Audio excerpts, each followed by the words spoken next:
Hi friends, కుందేలు చెప్పిన కథలు చెప్పుకుందామా? పూర్వం దండకారణ్యంలో సాధు జంతువులు, క్రూర జంతువులు జీవిస్తూ ఉండేవి. కొన్నాళ్ళకి సాధు జంతువుల కంటే క్రూర జంతువుల సంఖ్య రెట్టింపు అయింది.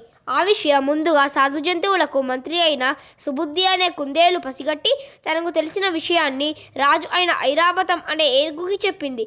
రాజు ఇప్పుడు ఏం చేద్దాం అన్నాడు. ప్రభు, ఇది మన అందరికీ ఉమ్మడి సమస్య.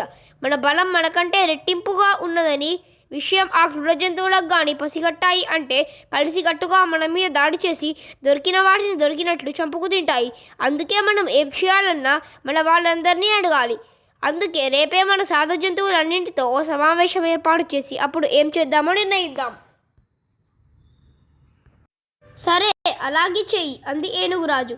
వెంటనే ఆ వార్తాహరుడైన కపివర్ధనుడు అనే కోతిని పిలిచి, కపివర్ధన, మన సాధు జంతువులన్నింటికీ రేపు అత్యవసర సమావేశం ఉందని, దానికి పిల్ల, పెద్ద, ఆడ, మగ అందరూ హాజరు కావాలని మన ఏనుగురాజు మాట చెప్పు అని అంది కుందేలు. సరే అంటూ కపివర్ధనుడు బయలుదేరాడు.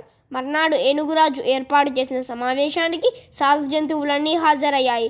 అందరూ వచ్చారని నిర్ధారణ చేసుకున్నాక కుందేలు లేచి నిలబడి, మిత్రులారా, ఈ సమావేశానికి హాజరైనందుకు ముందుగా మీకందరికీ కృతజ్ఞతలు తెలియజేసుకుంటున్నాను.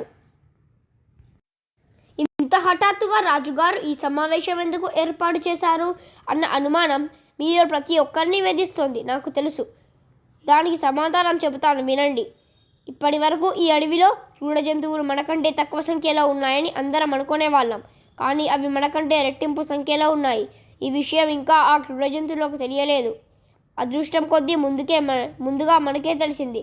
మనకంటే ఎక్కువ సంఖ్యలో క్రూర జంతువులు ఉన్నాయన్న విషయం వాళ్ళ సింహం రాజు ప్రచందుడికి కానీ, తోడేలు మంత్రి మాయాజిత్తుడికి కానీ, పులి సేనాధిపతి దురుంబుకి కానీ తెలిస్తే ప్రమాదం ముంచుకొస్తుంది.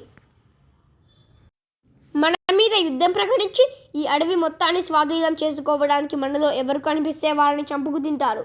ఇప్పటికే మనలో ప్రతిరోజు 2-3 ఆ క్రూర జంతువుల పాలుపడక తప్పడం లేదు. ఇప్పుడు ఈ అసలు సంగతి తెలిసిందంటే మన జాతి మొత్తం ఈ అడవిలో నశించిపోతుంది. అందుకే మనమందరం కలిసి ఏం చేయాలో ఆలోచించుకోవడానికే ఈ సమావేశం ఏర్పాటు చేసింది అంటూ వివరించింది సాధు జంతువుల మంత్రి అయిన కుందేలు సుబుద్ధి. కుందేలు చెప్పిందంతా శ్రద్ధగా విన్నాయి మిగతా జంతువులు. కొంతసేపు నిశ్శబ్దం తర్వాత అడవి కోడి లేచి నిలబడి, ఆ క్రూర జంతువులకు ఈ విషయం తెలిసేలోపు మనం ఈ అడవిని వదిలిపెట్టి వెళ్ళిపోవడం ఉత్తమం అంది. కోడి మాటలకి కుందేలు చిన్నగా నవ్వి, ఈ అడవిని వదిలిపెట్టి మరో అడవికి వెడితే అక్కడ మాత్రం ఇదే సమస్య రాదని నమ్మకం ఉందా? మన భయం శత్రువుకి బలంగా మారుతుంది. మనం వేసే ముందడుగుకి మన భయం ప్రతిబంధకమవుతుంది. ఒక్కొక్కసారి మన భయం మనతో పాటు మన ప్రక్కనున్న వారిని కూడా నష్టపరుస్తుంది. ఇప్పుడు మీకు అలా పిరికితనంతో గుర్రం చేసిన నిర్వాకం చెబుతాను, వినండి అంటూ ఓ కథ చెప్పడం మొదలుపెట్టింది కుందేలు. ఈ కథ నెక్స్ట్ ఎపిసోడ్లో